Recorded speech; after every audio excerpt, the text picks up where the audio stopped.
Hey guys, welcome back to Let's Be Bold. Today we are on episode 2 of our 7 Types of Rest series, and I'm going to be talking about sensory rest.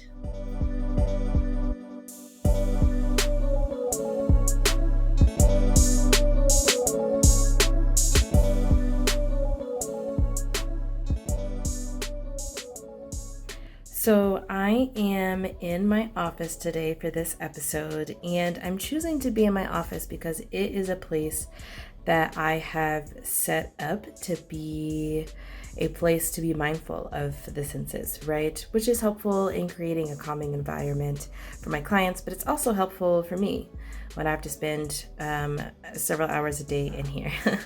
So, just to give you a peek of what it looks like. I am not a fan of fluorescents. My fluorescent lights on, but I have lots of lamps in here to create lighting. And then also I have a window where the light comes in.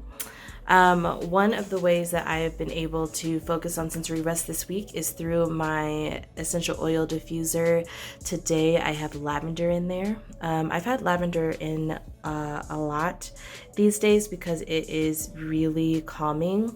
I have my plants, which brings a little bit of the outside in. Plus, I love plants. I use plants as an analogy a lot with my clients as far as them having outside time. And then I have some encouraging statements noted on the walls. I also have images of Black women because that is just motivating for me.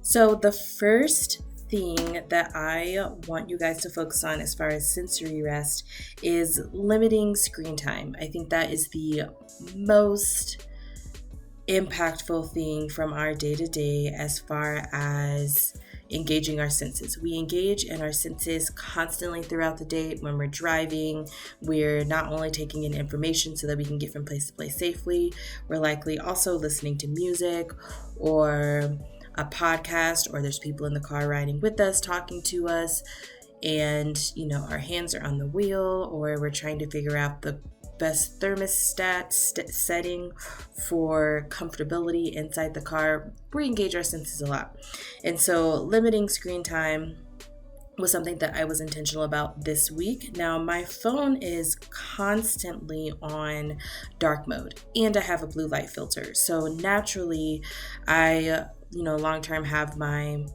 phone set up to not be such a huge energy drain as far as when I'm engaging in screens. There isn't a blue light filter on my laptop or on my TV. But I'm not really on my laptop unless I'm working. TV, however, is one way that I like to decompress, and so is social media.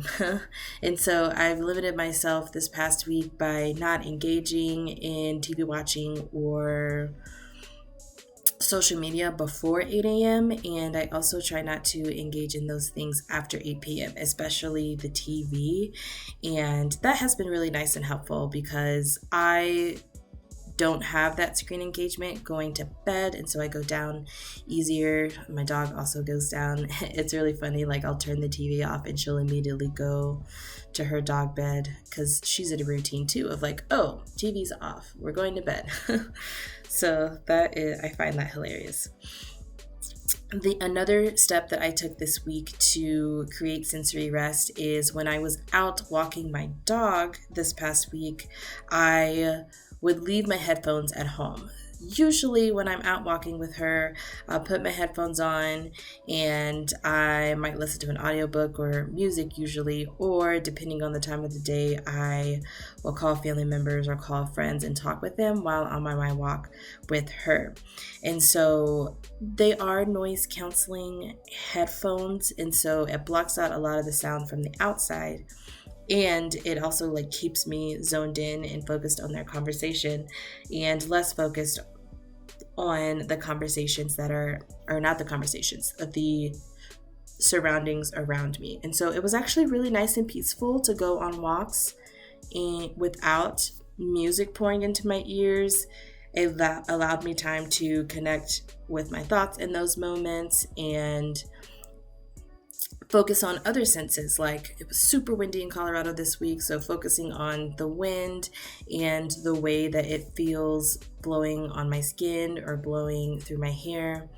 I was more aware of like smells and the earthiness that came with the wind, focusing on like the sun, and then also focusing on people who might be walking near me and like overhearing their conversations or listening to other dogs as they walked, watching the squirrels, watching the rabbits, listening to the birds.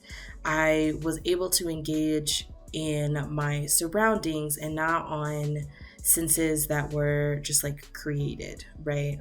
Natural sounds. Scents is another big thing for me. I'm really sensitive to scents. My sense of smell is probably my biggest or my strongest sense of the five senses. I wear glasses, so I can't see really well, and I also don't have a history of hearing really well. So I really lean on my sense of smell a lot. And so, like I said, I have essential oils here in my office. I have them at home too, which I have not been as great about using. I use my candles a lot more at home, especially like the earthy scents. I don't really like sweet smells. So a couple times this week, I lit candles or I lit them in my room and created a chill environment so that when I was ready to go to bed, it was like, oh, it smells nice in here. And the ceiling fan is on, creating some texture as far as the air and just sense of like coziness, right, in my blankets.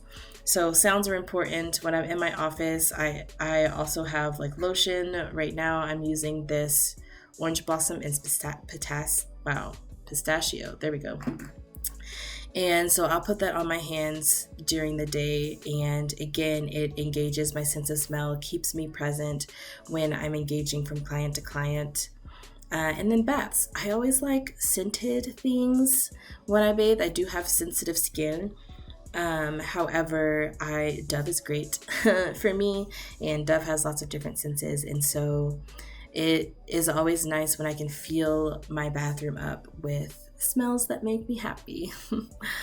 Sense limiting is something that I've done more, and this turning the TV off earlier in the evening has also been helpful for that, because I also don't really use overhead lights at home, except for like in the kitchen and the bathroom, but I use a lot of lamps, and so I might turn the lamps off and sit in darkness for a little bit, which is really helpful for orienting my mind.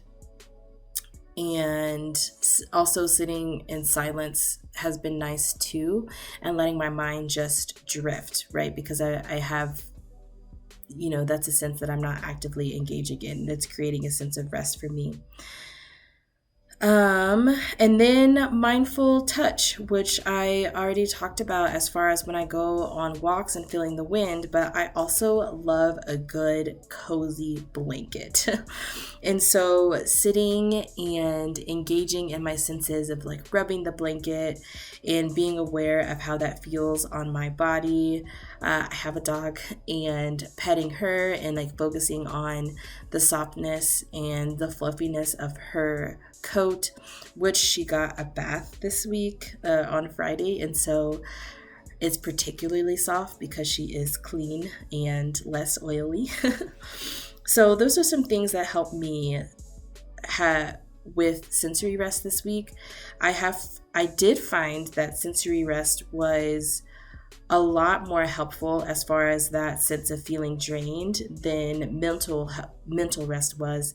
And it's not that I stopped engaging in mental rest, it's the combination of the two, but I noticed a much more significant impact on how I felt engaging in sensory rest than when I was just engaging in mental rest. And so I would encourage you to find ways that you created space and rest from engaging in your senses. Oh, another thing that I did was, if I was riding around, sometimes I'd ride around without music, which is really hard for me because I love music, but that was a really natural way to take a break from engaging in one lesson and just focusing on where I was, what was happening around me, instead of rattling off whatever lyrics of whatever song was playing. So that is my challenge for you guys, and I hope that this type of rest will create a more sense of wellness in your body. And next week we're going to be talking about physical rest, which is starting off great for me so far. So I look forward to hearing you to telling you more about that.